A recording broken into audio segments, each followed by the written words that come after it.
Thank you for listening to the Good Neighbor Podcast, West Denver. Here's a quick message from our sponsor, Local Works Wheat Ridge, provided by its Executive Director, Paige Piper. Local Works is a nonprofit organization whose mission is to make Wheat Ridge a more vibrant and sustainable place to live and work. Our mission and action is programming that provides neighborhood revitalization and small business support, keeping and growing the businesses we know and love in Wheat Ridge. In simpler form, we provide connection. Connection to business, connection to community. This is the Good Neighbor Podcast, the place where local businesses and neighbors come together. Here's your host, Meg Smith. Well, hello, everyone. Welcome back to the Good Neighbor Podcast, West Denver. Today, I have Tom Palmatier with Evergreen School of Ballet. How are you, Tom? I'm great, Meg. How are you? I'm well, thank you. And thank you for joining me today.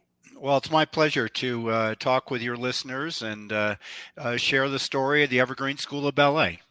Excellent. Yeah, well, let's start there. Tell us how the Evergreen School of Ballet developed and, any important information.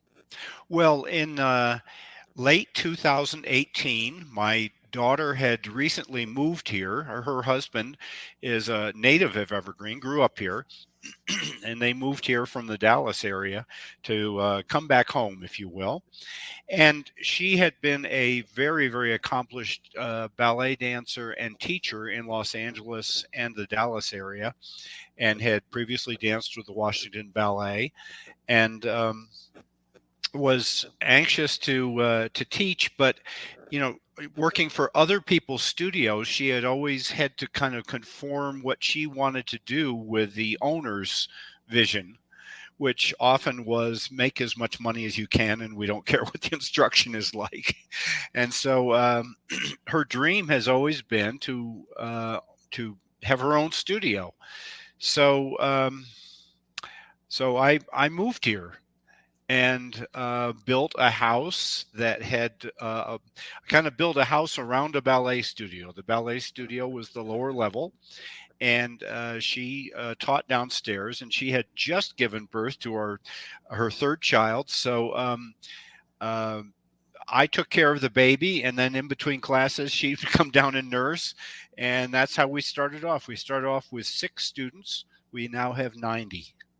Wow. Congratulations. That's exciting. So I have a little ballet dancer in my household. And so I love to hear all about, what ballet dancers are doing for, studio ownership and work. So I'm finding this very interesting because my little one is so involved and so into it.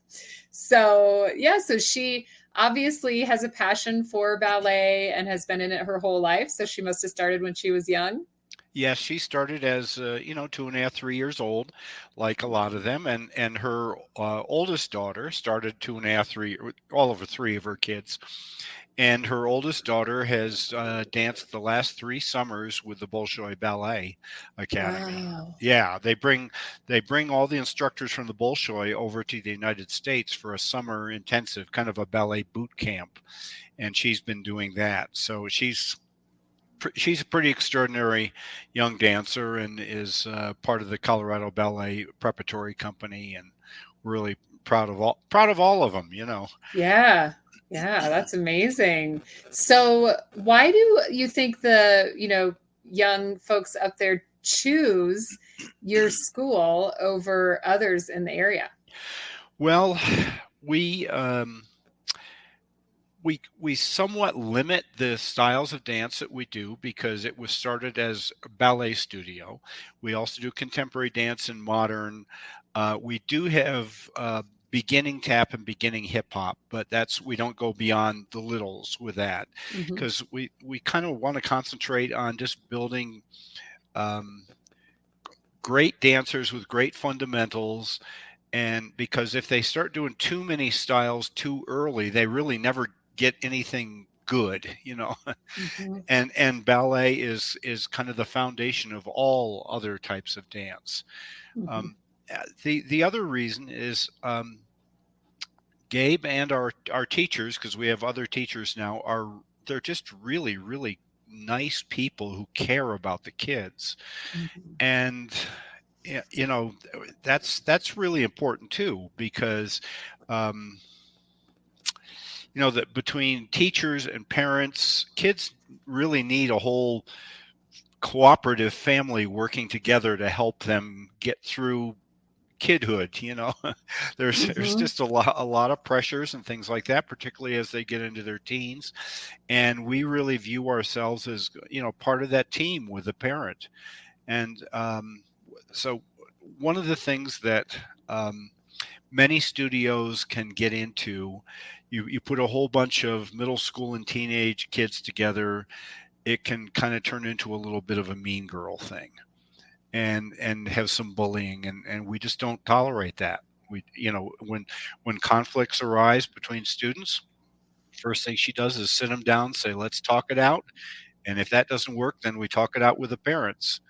And if it can't work out, then we say you need to go someplace else. And luckily, we have never had to do that. So, um, Excellent. we really concentrate on superb dance instruction, but also an environment that parents can feel comfortable loaning us their kids for a couple hours a week. Excellent. I love it. And I love that you coach them through those, difficult moments instead of feeling like it's not your responsibility. That's, I think, very important because it can be kind of competitive, right? And so you don't want them to, come away with those bad practices interpersonally. Exactly. Yeah. Yep. So good. Love it. So tell us about any hardships, that the school has gone through and how it's made it stronger. Well, COVID was a little bit of a speed bump because we had to shut down. Mm-hmm. Now, luckily, at that time, we were still operating out of my house, so she didn't have a rent payment or any utilities or anything.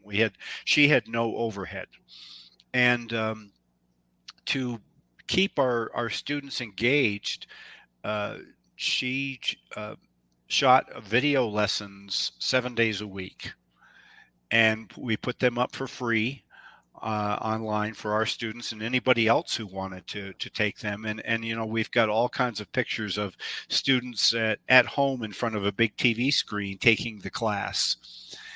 And it kept our kids engaged. It gave them something to do at home when they were quarantined, like everybody was for a while there. And it also kind of kept them in physical condition too. So it was a labor of love on our part, and we were lucky to a lot of businesses went out of business during that period when they had to just shut down. But because she Mm-hmm. essentially had no expenses, we were able to keep on going and really emerge stronger from it. Good. Yeah, that's very good to hear because, and I love the model where you were offering the free classes Yeah. because it was hard during that time. I've got little girls, I know, to keep them engaged and happy when you're quarantined in your house for Yeah. eons, So I appreciate that. That's a wonderful service that you provided. So does the school have any like specials happening right now or updates or things that, you want to share from a timely perspective? Absolutely. Well, we're about to put on our fall performance Sunday, November 12th, coming up very soon, Excellent. too soon. Sunday, November 12th at 2 p.m. at Evergreen High School. And you can get tickets through our website, which is evergreenballet.com, all one word. We're doing a show called The Great Enigma, where every dance has a puzzle, and the puzzle will be a specific letter that will appear on stage during the dance, and when you put them all together, it spells the answer to the great enigma, the great riddle, and then everybody gets a cupcake who solves the puzzle. Well, that's fantastic. What great incentive. Yeah. I love that. It's very creative. So how do you guys get involved in the community? I mean, you've obviously got all these wonderful little dancers, and so you must, stay involved in the community. Well, we do a lot of the community things with free performances. We We do some of the fest downtown Evergreen. We also participate in the Center for the Arts. Evergreen has a day of the arts, and we perform at that. But our the thing that has become a regular for us is we perform at the Elk Run Assisted Living Center. Oh, I love that. Yeah, and we go in, and it's we just go into their dining room, and all the residents, sit. They move the chairs around so they can sit there, and then we just put on a show for the residents, and then the kids go and circulate around and just chat with the residents, and it's become. They tell us it's their favorite activity, and it's just really rewarding. We do that 3, 4, 5 times a year. Oh, that's amazing. I love the frequency of it. They can look forward to it, and Yeah. you're coming back. There's a different country, I think a European country, who started placing children who, don't have parents they live in the same facility as assisted living residents. And it's just a wonderful symbiotic experience. They're all kind of co-parenting, these littles, and the littles are uplifting them, and it seems amazing. So anyway, I thought about that. As I age, I will want to be in one of those. Well, every kid needs to have a grandparent. Yeah, absolutely. Yeah, 100%. I love it. So I love what you're doing. That's fantastic. So when you're not helping the school and, business development and that sort of thing, what are you doing for fun, Tom? Well, I have like a lot of people, I have a bunch of side hustles. I was in the Army for almost 38 years.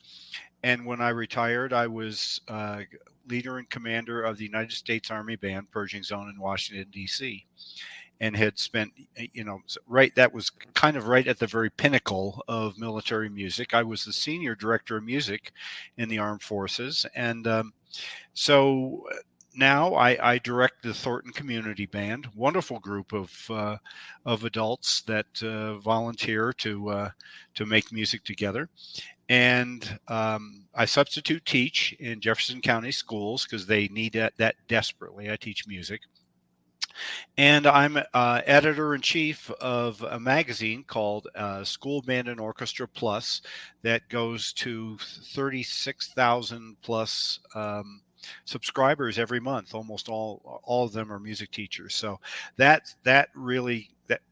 those things kind of keep me busy, along with being the busiest unpaid Uber driver in the in the Front Range, because with 3 grandkids, they all have their activities. And oh yeah.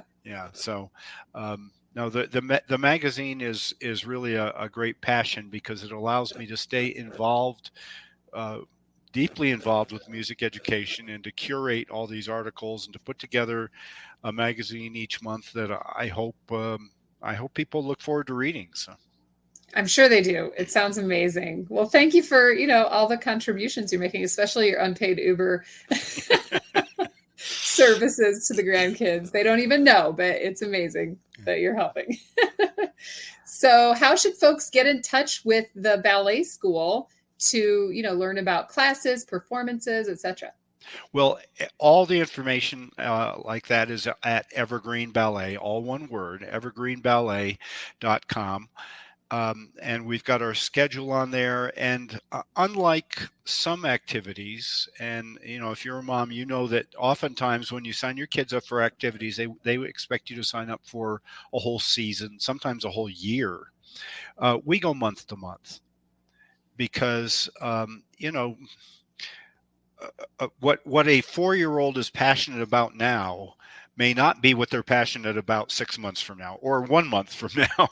Yeah. So we don't expect parents to sign up for a whole season. We go month to month and hope they stay with us, and most do.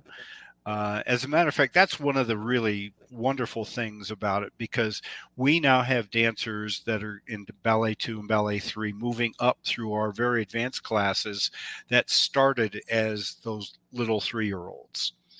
And you can see this progression, that they started as really toddlers, and now they're turning into really, really pretty skilled dancers. So amazing. But anyway, evergreenballet.com. It's got our schedule. It's got everything they would need to know. It's got all the news about our performances. And that's really the best way to get in touch with us. Or, if you just Google Evergreen School of Ballet, it'll come up. Perfect. Well, everyone, I hope you learned a lot of great information about the school, and check them out online. And thank you, Tom, so much for joining me today.